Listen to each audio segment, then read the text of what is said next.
الوداع لاش غریب الغربا، الوداع لاش جمیع شہدا، الوداع بے کفن و بے وطنا، الوداع لغریب زہرا.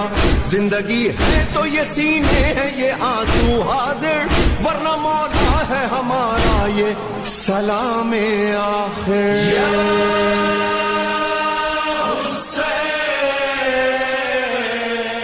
بعض لوگ اب کیا کیا جائے، الوداع والے نوحوں پر بھی اعتراض ہونے لگا ہے کہ بھئی الوداع والے نوحے کیوں پڑھے، سمجھ نہیں آتا عزاداری کے ہر شے پر ہی کیوں اعتراض کرنے لگتے ہیں. دیکھیں الوداع کہنے کا مطلب مولا کو خدا حافظ کہنا نہیں ہے، بے شک، بلکہ جیسے حج اور عمرہ پہ تشریف لے جاتے ہیں تو وہاں سے پلٹتے ہوئے آخری الوداعی طواف کیا جاتا ہے یا نہیں کیا جاتا؟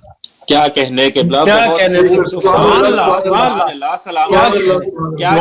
کیا کہنے. جزاک اللہ.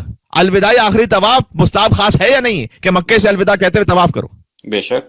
تو نیت یہ نہیں ہوتی کہ اب میں الوداع کہہ رہا ہوں تو کبھی بھی حج اور عمرے کے لیے واپس نہیں آؤں گا. واہ واہ واہ واہ واہ، کیا کہنے، کیا حسین علیہ السلام صلوات. اللہم صلی علی محمد محمد وجل فرج. بہت خوب، بہت خوب. بھائی ہر عزائے امام حسین السلام کے ہر معاملے میں اپنی چھوٹی سی عقل کو نہ لے کے آ جائے کیجیے. سبحان اللہ سبحان اللہ. کیا پھر اس پہ تبصرے کرتے رہے، ہمیں تو یہ سمجھ میں نہیں آ رہا، ہمیں تو وہ سمجھ میں نہیں آ رہا. معصومین علیہ السلام کی زیارت پر جاتے ہیں، خود ائمہ نے الوداعی زیارت ارشاد فرمائی ہے یا نہیں فرمائی؟ بے شک، بے شک.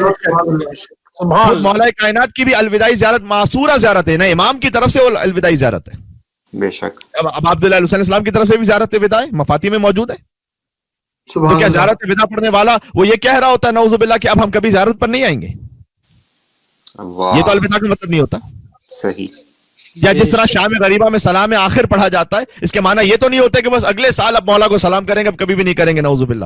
اگر کسی کا یہ خیال اس کے ذہن میں تو وہ بڑی معرفت ناقص ہے اس کی. کیا کہنے. صحیح. الوداع کے معنی یہ ہوتے ہیں کہ جس شدت سے یہ عزاداری سید الشہداء برپا کی ہے الحمدللہ رب العالمین، اب اللہ کی دی ہوئی توفیق سے انشاءاللہ آئندہ سال جب انشاءاللہ پھر محرم کا چاند دیکھیں گے تو اسی کیفیت میں اس سے بڑھ کر اس شدت سے ایام عزا کو منائیں گے اور مولا کا غم منائیں گے اور فرش عزا کو بچھائیں گے. یہ خاص و مخصوص ایام ہے، بے شک. اس لیے کہ 9 ربیع الاول ہم تو جاری رکھتے پھر ایام عزا، کبھی بھی سوگ نہ بڑھاتے، لیکن 9 ربیع الاول چونکہ امام نے خود فرما دیا، کل اسے حدیث پڑھ دوں، یہ یوم نزع السواد کہ سیاہ لباس اتار دینے کا دن ہے. لہذا امام کی حدیث پر عمل کرتے ہوئے 9 ربیع الاول کو ہم سیاہ لباس اتار دیتے ہیں، 8 ربیع الاول تک غم مناتے ہیں، اور یہ ہے الوداع کہنے کا مطلب، بس فقط یہ.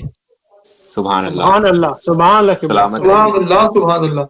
یہ امام حسین کو الوداع کہنا نہیں ہے، یہ اپنے ذہن سے نکال دیجئے گا. بے شک. حسین سے تو ایک مومن کسی لمحے کو بھی جدا نہیں ہو سکتا ہے، سبحان اللہ سبحان اللہ سبحان اللہ. چاہے خوشی کا موقع چاہے غم کا موقع. یہ ان خاص غم کے ایام کو جو خود امام نے متعین فرمائے ہیں انہیں الوداع کہنے کا موقع حکم امام پر.